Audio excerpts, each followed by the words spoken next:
numbers in. People are having to break the law to find the money to pay for this tax. We're seeing people having to resort to selling drugs, their possessions, anything that means anything to them. And we were coming along nicely as a community, and now we can see that our community is starting to fragment. The only people doing good business out of all this are the removal firms. Yeah, we really need to keep striving to put pressure on whoever we can, whoever will listen, to do away with this tax, because it's not just about the bedroom tax, it's about everything else that it entails. Things that people in Westminster know absolutely bog all about. They don't know. When was the last time they shared a bedroom? It's probably in public school. Okay folks, I'm going to hand you over to our next speaker. Next speaker who is Bethan Jenkins. And if I can just come in very briefly, Bethan has been doing a hell of a lot of work in Neath, working with affected tenants, going door to door, leafleting, other stuff, to take forward some of the anti-bedroom tax resistance activity that's happening up there at the moment. So Bethan is quite well placed to talk about this issue. Over to you, Bethan. Okay. Thank you, Jamie, and thank you for asking me to speak today. I think the campaign has gone from strength to strength, and we've seen in the last week how Archbishop Barry Morgan as well has been giving your support to the campaign. So I think it's vital that I start by congratulating tenants like Sue and others all over South Wales who are fighting this most vile and inhumane tax. And I look forward to working with you until we make sure that this tax is abolished by whatever colour government. We've seen of late politicians bickering about who is doing what party is doing more or not enough to help get rid of the bedroom tax. And while making sure politicians like myself are active in our work and think about what we need to be doing, we need to take a step back and think about how this is affecting the tenants for a minute and how they can't afford to live because of this particular tax.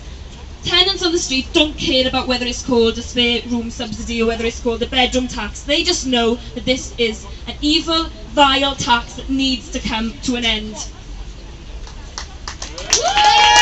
I've been active in my area, as Jamie said, in Neath Talbot, and it's really opened my eyes to what people have to go through. Some of them have to go through this on their own. Some of them can't afford to live anymore. There's an estate in my area we've been doing a lot of work. One woman, for example, was in a coma, had a lung problem, and she was given an appeals letter while she was in the coma. I think the way that people are treated is totally insensitive to their own lives and to the problems that they're currently going through. And be assured, we are appealing that particular tax.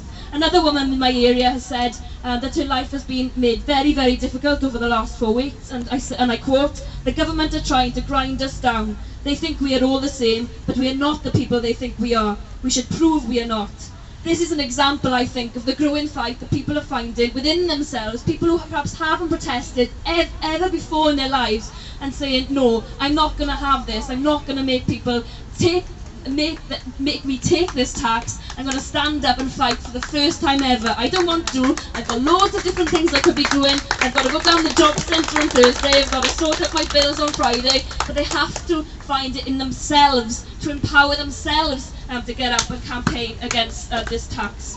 We've heard it before and we'll hear it again. Where do people go who have been told that they have to pay this bedroom tax? There are not those one-bedroom flats, those one-bedroom homes and that they're being told to go to. And Tories are saying this to me in the National Assembly, and I say to them, well, who privatised the council tax stock in the first place in the 1980s? Who made this problem even worse than it currently is today? You did. So don't go telling me that they need to find a smaller house, that they need to go to another community far, far away.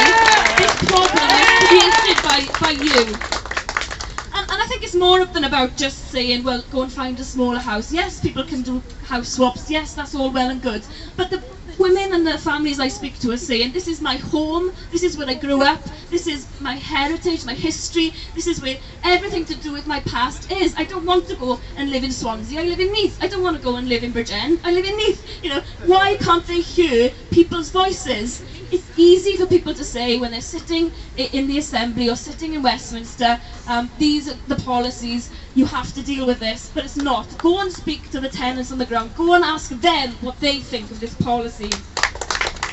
So on a Wales level, to finish on a positive note, I think we have to work together to fight this particular tax. I think we have to talk to housing associations. Some, as you will know, are better than others, and some are more progressive than others.